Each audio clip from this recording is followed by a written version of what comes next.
Everyone, welcome to Best of Mind channel. Today we are going to do class 9 chapter 2 MS Excel part 2. We will do its exercise. So let's get started. Filling the blanks. Dash contains everything inside the chart window. Answer is chart area. Dash feature allows you to set up certain rules. Answer is data validation. इन सभी को हम आगे fully read करेंगे, तो इसलिए मैं अभी आपको एक्सप्लेन नहीं कर रही हूँ. Dash in the Excel allows you to try out different scenarios. Answer is what if analysis. We can dash the worksheet window into separate panes. Answer is split. Then by using dash you can keep rows or column visible while scrolling. Answer is freeze panes. Dash is a set of commands script together that you can run. Answer is macro. Now short answer type questions.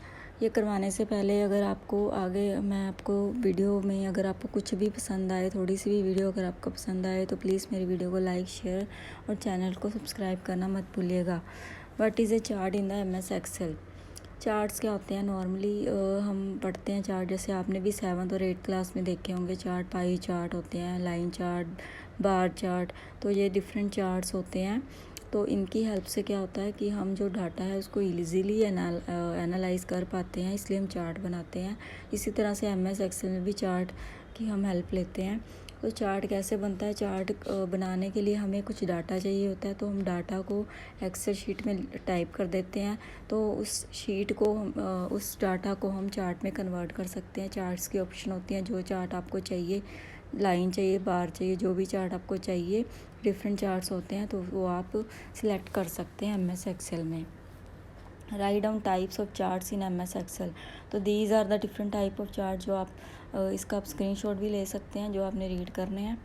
What is a pivot table. Pivot table क्या है? Pivot table allows you to extract the significant information from a large detail data set. Means जो हमें detail data में से, detail information में से जो useful information है वो एक्सट्रैक्ट करने में पाइवट टेबल हेल्प करता है. जैसे कि मान लो हमारे पास 3 प्रोडक्ट्स हैं, product A, product B, product C. इनका हमारे पास डिफरेंट मंथ्स का डाटा है, डिफरेंट प्रोडक्ट सेल का डाटा है कि इस मंथ में इतनी हुई, इस सेल्समैन ने इतनी की, सेल्समैन ने इतनी की, इस मंथ में इतनी. तो इस तरह से डिटेल डाटा हमारे पास है. तो हम अगर पूरे डाटा को देखेंगे तो हमें कुछ नहीं समझ आएगा, इसलिए हम पाइवट टेबल की हेल्प लेते हैं, जो समराइज़ कर देता है डाटा को कि इस प्रोडक्ट की इस ईयर में इतनी सेल थी. मतलब जिस तरह से आप देखना चाहो उस तरह से आप पाइवट टेबल बना सकते हैं. मतलब जिस कैटेगरी, जैसे कि मान लो अगर आपने पूरे ईयर की सेल देखनी है या क्वार्टरली देखनी है, वो आपकी विश के अकॉर्डिंग है कि आपने कैसे पाइवट टेबल बनाना है. तो पाइवट टेबल क्या करता है? समराइज़ करता है जो डाटा है, तो हमें ईजी हो जाता है थोड़ा सा डाटा को एनालाइज करना. What is data tool.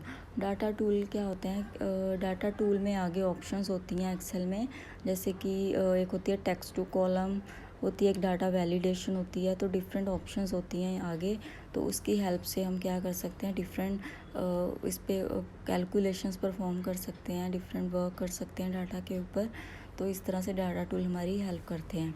Now define what if analysis.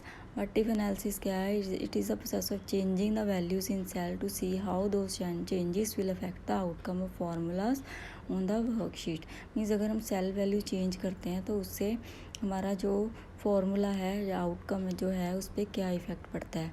जैसे कि मान लो हमारे पास हमारे फार्मूलाज होते हैं, जैसे A+B माइनस AB², इस तरह से फार्मूला होता है. अगर हम इसमें एक भी वेरिएबल की वैल्यू चेंज कर देते हैं, फॉर एग्जांपल अगर A की वैल्यू हम चेंज कर देते हैं तो टोटल वैल्यू पे क्या इफ़ेक्ट पड़ेगा, वो हम व्हाट इफ एनालिसिस में देखते हैं.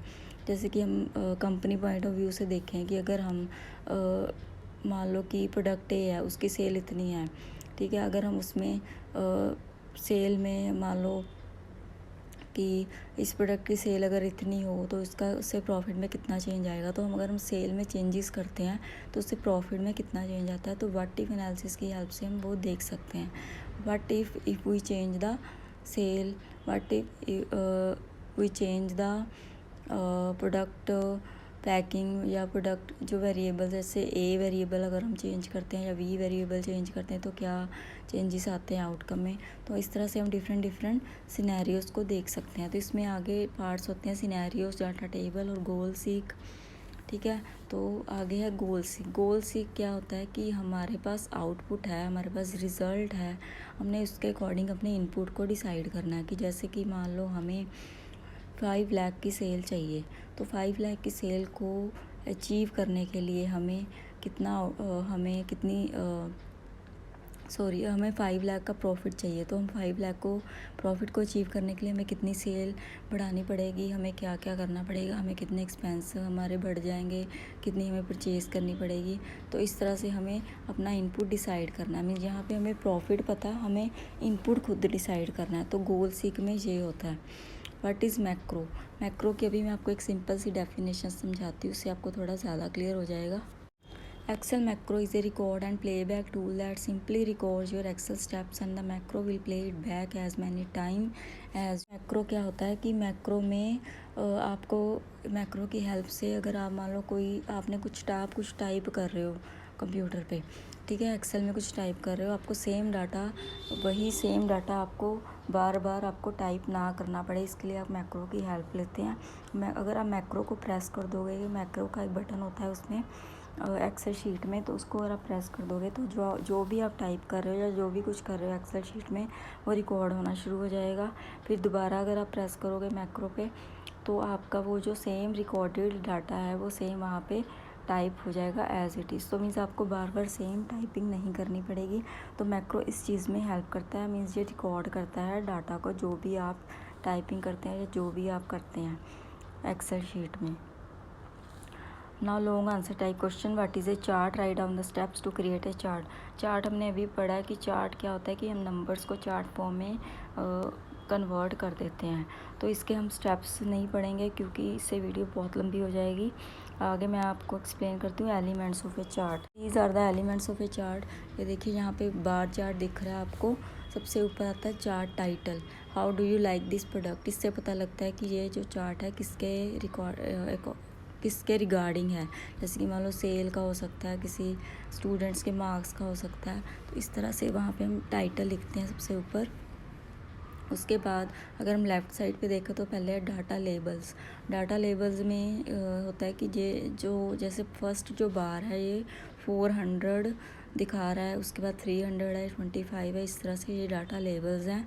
और ये जो वाई एक्सिस है जो लेफ़्ट साइड पे होती है वर्टिकल होती है, जैसे में नंबर लिखे हैं 0, 50, 100, 150, इसको वाई एक्सिस बोलते हैं। और जो नीचे होती है horizontal, it's excellent, it's good, इसको एक्स एक्सिस बोलते हैं।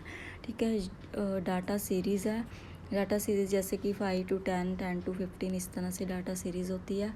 उसके बाद यहाँ पे राइट साइड पे अगर हम आते हैं तो चार्ट एरिया क्या है, जहाँ पे पूरा जो एरिया है जो येलो बॉक्स के अंदर है वो चार्ट एरिया है। उसके बाद प्लॉट एरिया जो रेड बॉक्स के अंदर है वो प्लॉट एरिया है।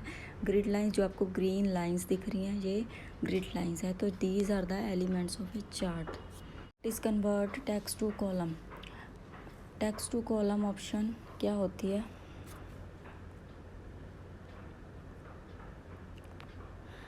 ये देखिए यहाँ पे एक टेबल दिख रहा है, इसमें क्या है कि जैसे फर्स्ट जो कॉलम है उसमें लिखा है ABC 1 2 3, उसके बाद XYZ 3 4 5। तो टेक्स्ट टू कॉलम ऑप्शन में हम क्या कर सकते हैं कि जैसे ये कंबाइन है, इसको हम सेपरेट से अगर हमने ABC और 1 2 3 इनको अलग अलग कॉलम में लिखना है तो हम टेक्स्ट टू कॉलम ऑप्शन की हेल्प लेते हैं। ABC 1 2 3 जैसे अलग अलग कॉलम में लिखा गया, इसी तरह आगे के XYZ 345 ये अलग अलग कॉलम में लिखा गया। तो इस तरह से टेक्स्ट टू कॉलम ऑप्शन इस चीज़ में हमारी हेल्प करती है।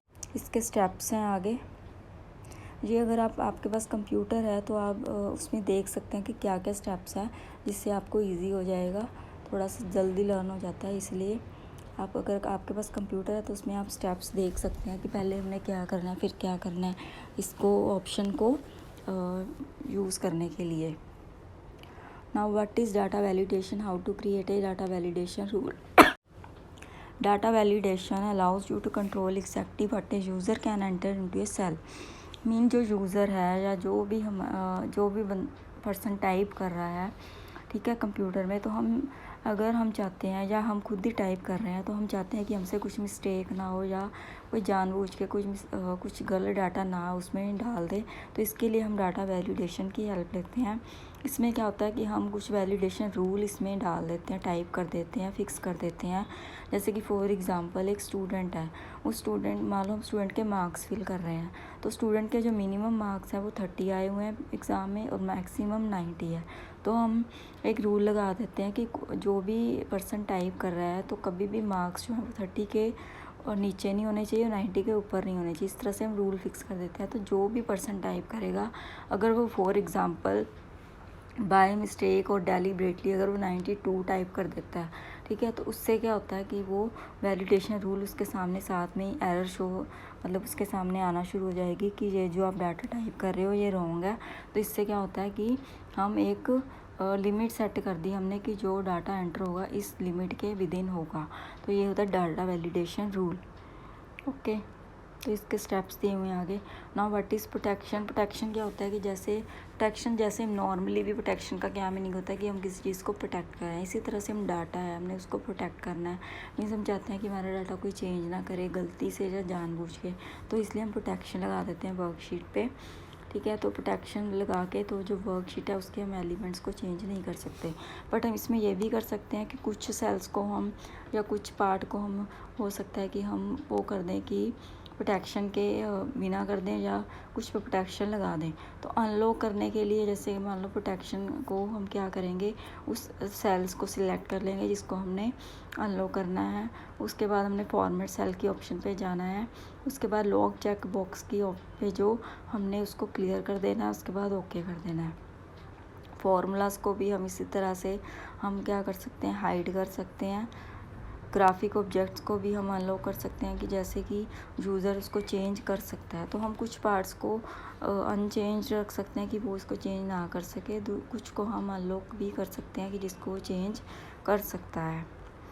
Now what is split worksheet, write down the steps to split a worksheet. Split का क्या मतलब होता है, डिवाइड करना।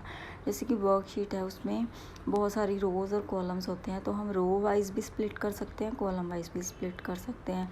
इससे क्या होता है कि जो जहाँ से हमने स्प्लिट किया उससे जो जैसे मान लो रो वाइज अगर हम कर रहे हैं तो मान लो अगर हमने 10 सेल के बाद हमने उसको स्प्लिट किया तो जो 10 सेल्स हैं स्टार्टिंग वाले वो फ्रीज़ हो जाते हैं। जो बाकी जो रोज़ हैं उनको हम स्क्रॉल कर सकते हैं ऊपर नीचे, पर जो ऊपर वाले 10 सेल्स हैं वो वहीं के वहीं फ्रीज़ हो जाएंगे। तो ऐसा हम इसलिए करते हैं कि जैसे कि मान लो हमें कंपैरिजन करना है या हमें वो बार बार हमें देखने पड़ रहे हैं 10 सेल स्टार्टिंग वाले, तो इसलिए हम स्प्लिट कर देते हैं। तो वो हमें ऐसे दिखेंगे, वो ऊपर वाली रोज़ को वो नहीं हिलेंगी, वो वहीं पर फ्रीज़ हो जाएंगी। जो नीचे वाली रोज़ है हम स्क्रॉल कर सकते हैं। तो इस तरह हमें स्प्लिट वर्कशीट इस चीज़ में हेल्प करती है।